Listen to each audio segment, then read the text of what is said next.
Salut tout le monde, c'est Pavel et le projet Mind de Cash et vous êtes sur la chaîne qui est consacrée aux investissements et le trading. Par cette vidéo, je démarre une nouvelle catégorie qui était attendue par beaucoup d'abonnés de Mind de Cash, c'est la catégorie consacrée aux actions françaises et typiquement les actions qu'on peut mettre dans notre cher PEA. Donc voilà, avant de commencer comme d'hab, je vous invite à vous inscrire à la chaîne en cliquant la petite cloche pour être averti quand je publie de nouvelles vidéos. Les likes, encore une fois, c'est super important, mettez ça tout de suite parce que, pour ne pas oublier après, c'est vraiment la récompense principale pour mon travail que je fais gratuitement, je vous rappelle. Mais pour ceux qui veulent m'aider pour développer la chaîne Mind de Cash, vous avez un lien PayPal où pour moi c'est le geste qui est le plus important et pas le montant que vous pouvez faire en donation. Pour ceux qui ont fait, mais un énorme merci quand je les reçois. Je vous remercie beaucoup pour ce soutien de la chaîne Mind de Cash. Voilà, beaucoup d'entre vous m'ont demandé pourquoi tu parles que des actions américaines quand il y a notre chère bourse française où il y a plein d'excellentes entreprises. Et voilà, cette nouvelle catégorie de vidéos sera consacrée à nos chères valeurs françaises et donc là, je vais vous donner mon avis. Donc, nous vivons dans le monde globalisé, donc cela veut dire que toute l'analyse macroéconomique que je fais dans mes vidéos hebdo s'applique également au marché français. Donc là, tout ce que j'ai dit le samedi dernier et les samedis précédents, les week-ends précédents, parfois je n'ai pas le temps pour publier une vidéo, donc je le fais le dimanche, mais je fais au mieux pour vous tenir au courant des derniers développements économiques et boursiers hebdomadaires toutes les semaines. Voilà, donc contexte très rapidement, nous sommes en pleine crise de Corona, de Covid-19, les économies développées sont en récession, voire en dépression, donc les énormes dettes, les énormes injections monétaires qui ont permis aux bourses de faire une remontée en cycle en V qui n'a rien à voir avec la remontée de l'économie, mais l'économie sont en pleine détresse et par contre sur les bourses c'est la fête et c'est la décorrélation entre les fondamentaux et la bourse que je pense on n'a jamais vu dans l'histoire du monde capitalistique. Donc ça, en tout cas, j'ai envie de dire que c'est mon avis, mais je pense que c'est quand même en fait, presque en fait. En tout cas, je suis pas loin de la vérité sur ce point. Voilà, donc pour moi le travail est difficile aujourd'hui parce que l'économie a beaucoup de problèmes, les bourses n'ont pas de problème. Quand on regarde les cours boursiers, on a l'impression qu'on vit dans le paradis et il n'y a aucun problème, tout va bien, tout se passe bien. Mais ce n'est pas le cas, on le sait très bien. Donc du coup, pour choisir ces actions, j'ai appliqué les mêmes critères. Donc pour moi, c'est toujours l'avenir. Ça, c'est le principal. Donc du coup, moi, je regarde énormément les sociétés technologiques et je regarde les sociétés pharmaceutiques parce que la crise que nous vivons, elle est très proche à la santé. Donc du coup, évidemment, s'il y a une crise boursière, et il y en aura une, je ne sais pas quand, personne ne sait quand ça va arriver, ça sera une crise, peut-être ces sociétés vont être mieux et pas plus épargnées de la prochaine crise qui va arriver un jour parce que les valorisations actuelles sont évidemment ne correspondent à rien par rapport aux fondamentaux. Voilà, donc c'est ce que je... Donc en fait, du coup, naturellement, je commençais à choisir mes actions françaises pour cette catégorie dans ces deux secteurs. Et je vous dis un truc important, la chaîne Mind de Cash reste toujours et encore très déontologie, c'est principal parce que ce que je vais vous parler, les actions que je vais vous parler, je vais même mettre dans mon portefeuille réel. Donc ça, je pense que c'est très honnête et parce que c'est beau de dire que cette entreprise j'aime bien, cette entreprise j'aime pas, mais acheter avec ce propre argent, c'est tout autre chose. Donc du coup, ça mérite un like, j'espère au moins. Donc là, ce que je veux vous dire, ce que je vais acheter, je vais réellement acheter, je vais suivre dans mes vidéos suivantes. Voilà, donc la première société que je voulais présenter aujourd'hui s'appelle bioMérieux. bioMérieux, c'est une biotech. Donc, quand on parle des biotech, je vous lève tout de suite une alerte. Je fonce dès le début dans les secteurs risqués. C'est sûr, les biotech, c'est toujours risqué, bon, même s'il y a une sous-catégorie des biotech qui sont déjà bien installées et qui sont beaucoup moins volatiles, mais en général, il faut que vous prépariez, si vous voulez acheter cette entreprise, il faut que vous prépariez à une volatilité énorme. Donc, vous pouvez avoir des fluctuations de marché de 10-20%, ça peut arriver pour les biotech. Moi, j'y vais parce que moi, je ne vois pas d'intérêt d'investir ailleurs parce que les marchés sont très élevés. Ici, les bourses chutent. Si j'investis dans les valeurs de CAC 40, même si ce sont des belles valeurs, elles vont s'effondrer avec le marché. L'avantage de biotech, que leur volatilité, elle fonctionne dans les deux sens. Donc, elle peut très bien s'envoler quand les autres marchés chutent. Ce qui n'est pas le cas pour les valeurs de CAC 40. Donc, les valeurs de CAC 40, si les marchés chutent, ça, c'est le phénomène qu'on appelle le market risk. Toutes les valeurs du CAC 40 vont chuter. Bon, on peut avoir des exceptions, mais c'est très rare. Mais par contre, les biotech, ils vivent leur propre vie. Et moi, je préfère d'avoir aujourd'hui mon portefeuille qui n'est pas, on va dire, quelque part indexé sur les indices principaux. Et donc, du coup, moi, je pioche et dans des secteurs qui peuvent paraître risqués, mais dans tous les cas, moi, je gère mon risque, je gère dans mon portefeuille, je gère la taille de la position que je prenne, et je suis confortable avec ça parce que je préfère au moins ne pas s'exposer directement sur des indices, sur des aléas macroéconomiques que je sais d'avance sont compliqués en ce moment.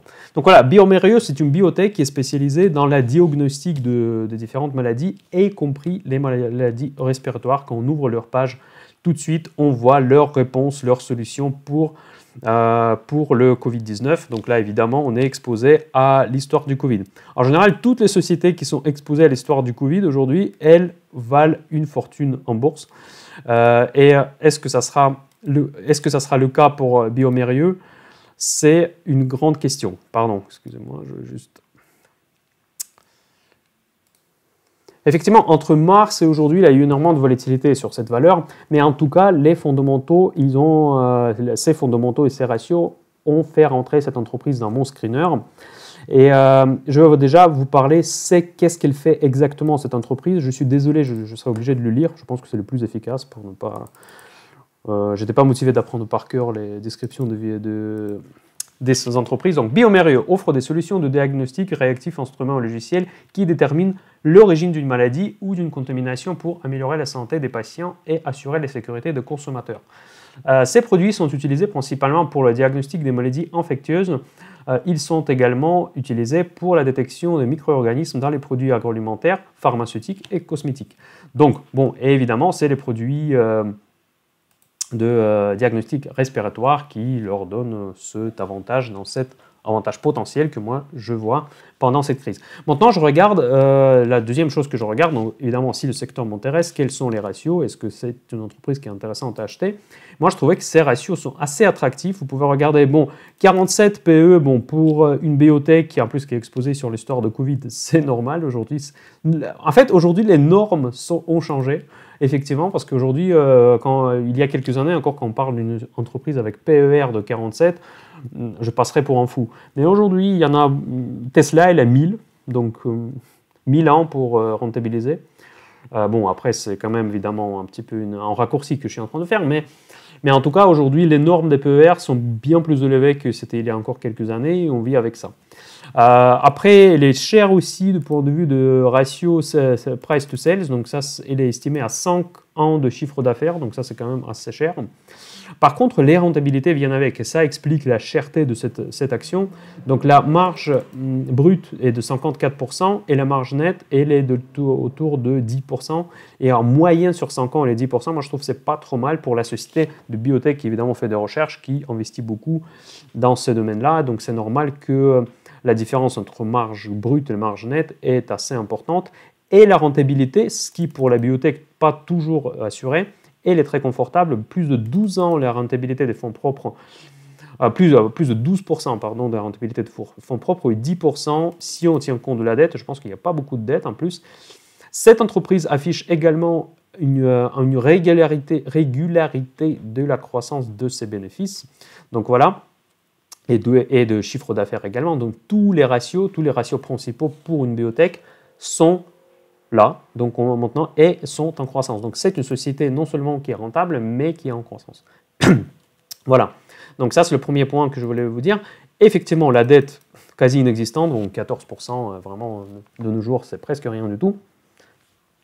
Et en plus, super rare, c'est même rigolo évidemment, c'est 0,15%, mais même le dividende est payé par cette entreprise, donc merci pour la générosité, 0,15% c'est très généreux, moi je rigole évidemment, mais si cette entreprise a une philosophie de verser le dividende, donc on peut espérer, si on garde longtemps l'entreprise dans notre portefeuille, que le dividende sera augmenté, donc du coup ils ne sont pas fermés à ce sujet. Voilà, donc ça je pense que pour une biotech c'est déjà une très bonne nouvelle.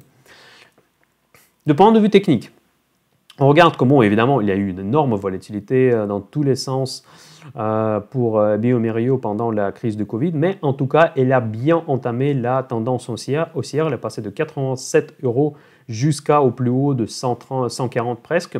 Donc, et aujourd'hui, nous se trouvons proche des niveaux qui me paraissent assez intéressants, parce que là on a niveau 113 qui n'est pas très long, 114 qui n'est pas très long des cours actuels. Donc, et on peut essayer, moi je vais mettre cette action dans le portefeuille parce qu'elle est tout à fait en ligne avec déjà ma philosophie d'investissement, mais aussi avec au contexte actuel. Si on regarde du point de vue de surachat ou sous-achat, donc on est en plein milieu au niveau des RSI 14, donc ça veut dire que cette action ni pas chère, ni bon marché. De point de vue, il est exactement au milieu des zones achat, surachat.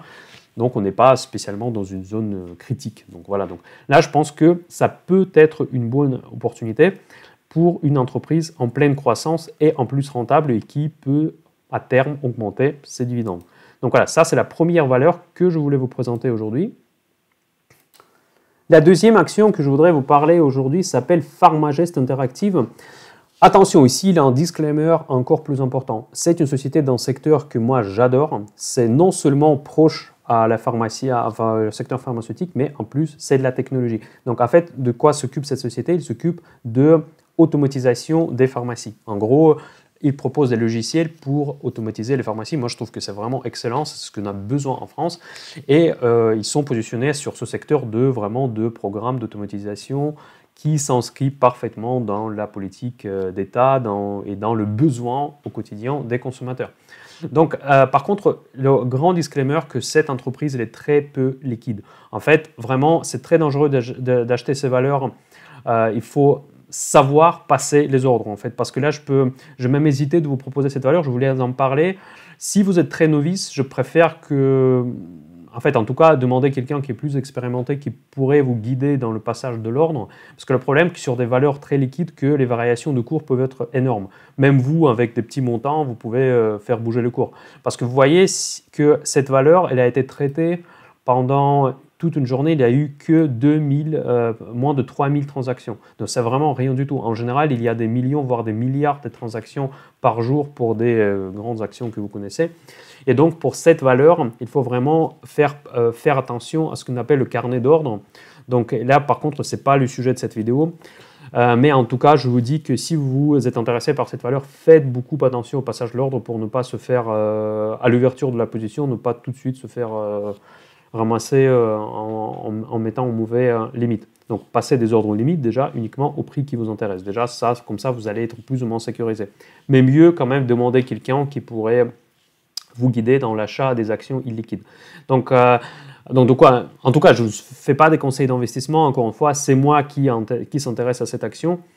Donc, et pourquoi, évidemment, j'en parle? Parce que moi, je trouve que c'est vraiment le secteur et la technologie et la pharmaceutique qui est vraiment beaucoup de potentiel. Par contre, cette valeur, on va regarder les ratios, je m'attends qu'elle soit très chère parce qu'effectivement, là, on va bénéficier des deux côtés les avantages et potentiels de cette valeur. Effectivement, on voit encore le PER de plus de 40, c'est énorme. Elle est valorisée à 7,5 années de chiffre d'affaires, ça, c'est vraiment beaucoup.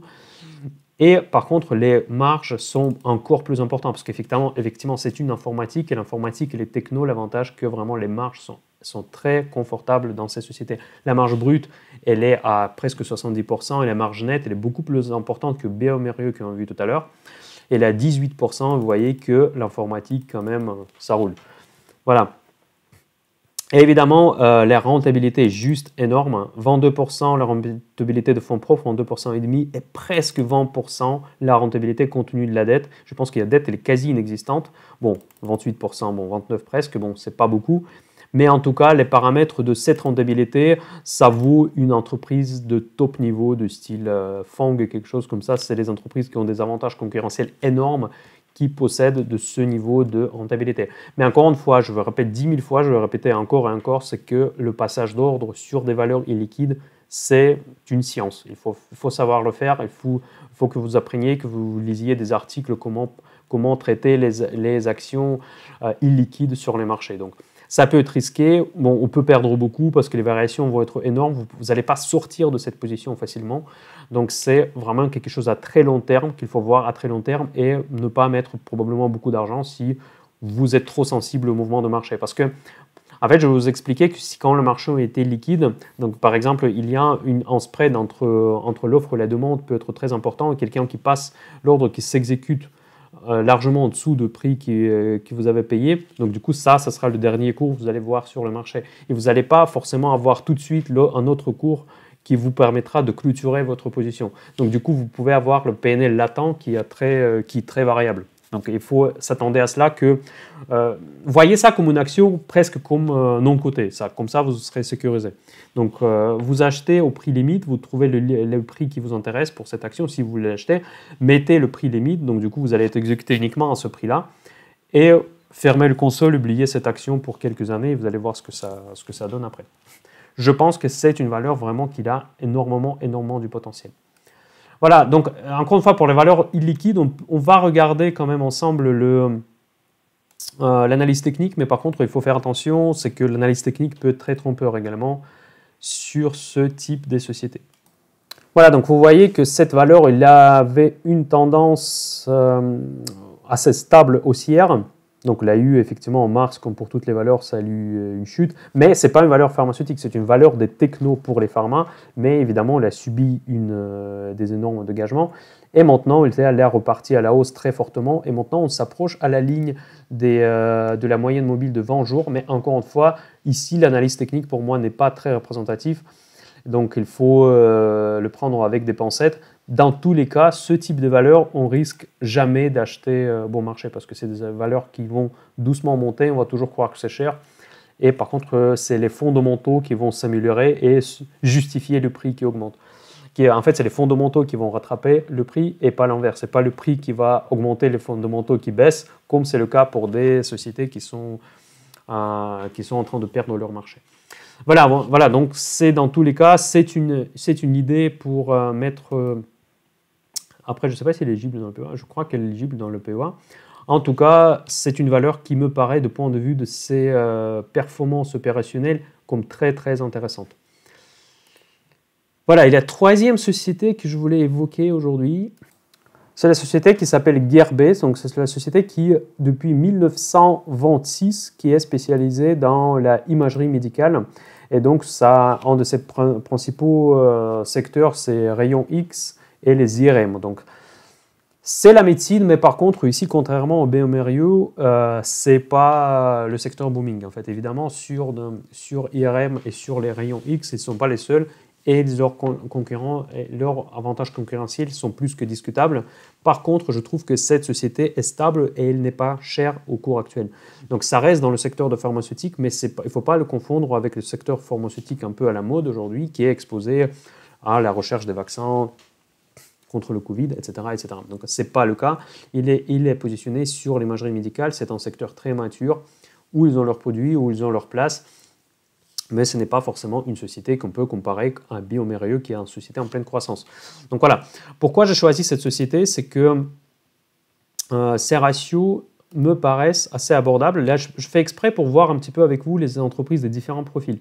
Donc ici, vous voyez qu'elle n'est pas chère. Donc PE, c'est plus 40, mais c'est moins de 10. Ça, c'est vraiment, même dans l'ancienne théorie, avant toute cette boom des marchés financiers d'investissement sur les sites comme... Robinhood. Donc aujourd'hui, tout le monde est en bourse, tout le monde est fan de la bourse et les PE de 40, c'est normal. Donc 10, c'est vraiment pas cher, même dans le monde d'avant pour l'ancienne école, on va dire. Donc cette entreprise, elle a valorisé à seulement 0,4. Bon, 0,4, c'est même pas un demi-année de chiffre d'affaires. Donc ça, c'est vraiment pas cher du tout. Price to book, c'est le prix de l'entreprise en bourse par rapport à la valeur comptable. Elle est inférieure à 1. Cela veut dire que la valeur comptable elle est supérieure à la valeur boursière. Donc, la marge brute, elle est énorme, elle est plus importante que bioMérieux. La marge nette, elle est plus faible, mais évidemment, les coûts de structure pour ce type d'entreprise, elle est plus important. Ensuite, la rentabilité, évidemment, elle est plus faible. La moyenne sur 5 ans de 12%, pour moi, ça me paraît correct. Donc là, maintenant, ils sont en train de perdre un petit peu en bénéfices. Donc ça, vous le voyez ici sur ce paramètre. Donc bénéfice par action en baisse. Et je pense que c'est ça qui explique la baisse de rentabilité récente. 6% moyenne sur 5 ans, bon, c'est pas énorme, mais c'est gérable pour une entreprise sous-évaluée. Encore une fois, c'est une histoire, pour moi, c'est une histoire value. Donc c'est une histoire où il y a de la valeur, donc c'est une entreprise qui est positionnée sur un bon marché, mais ce n'est pas une entreprise où j'attends une hausse de folie des cours de bourse. Voilà. Ensuite, current ratio, ça montre que la santé financière de l'entreprise est très bonne. Donc, ça veut dire qu'ils ont leur actif liquide dépasse 2 fois 4 leur passif qu'ils doivent payer d'ici un an. Donc, les actifs de court terme, des passifs de court terme, c'est les prêts court terme. Ils ont largement cette trésorerie pour les payer. Donc, et la dette, elle est plus importante, mais bon, visiblement, pour leurs activités, ils ont plus besoin. Mais en tout cas, ils n'ont aucun problème de payer cette dette avec la liquidité qui est visiblement abondante. Vu que c'est une entreprise, un petit peu comme je dis, l'ancienne école, on voit tout de suite les dividendes qui sont beaucoup plus généreux. Donc, moyenne sur 5 ans, ce n'est pas beaucoup, mais avec le cours actuel, parce que la bourse, elle est baissée en bourse, donc elle est à 2,5%. Et moi, je trouve que c'est pas mal, en fait, compte tenu de la situation actuelle. Il n'y a pas beaucoup d'entreprises qui versent le dividende de 2,5%. Voilà. Et maintenant, nous allons regarder l'image technique pour Gerber. Et comme vous pouvez voir, et c'est très rare dans le secteur de pharmaceutique de voir une entreprise qui est assez plus bas depuis pas mal de temps, même pas mal d'années. Elle est assez plus bas, presque, bon, c'est pas les plus bas historiques, je pense que si je regarde sur 5 ans, ça doit être... Oh non, même sur 5 ans, c'est très bas.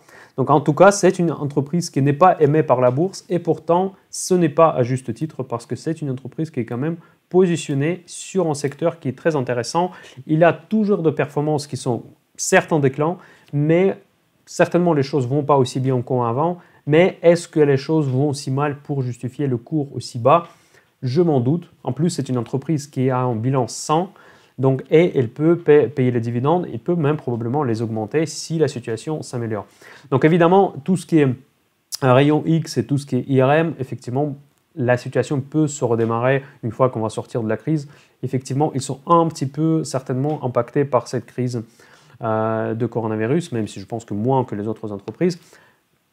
Je trouve que dans cette entreprise, nous avons un bon équilibre entre le risque, la stabilité, la santé de l'entreprise en elle-même et le potentiel de la hausse, parce qu'ici, on peut effectivement avoir un potentiel de la hausse en termes de prix et aussi en termes des ratios si l'entreprise sait s'implanter sur d'autres marchés, parce que c'est le marché qui ne va pas, où la demande elle est plutôt constante. Voilà.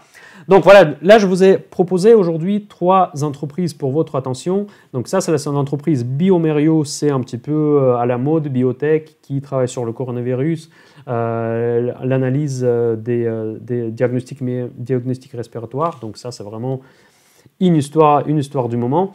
Deuxième entreprise, c'est le spécialiste dans le logiciel, dans l'automatisation des pharmacies.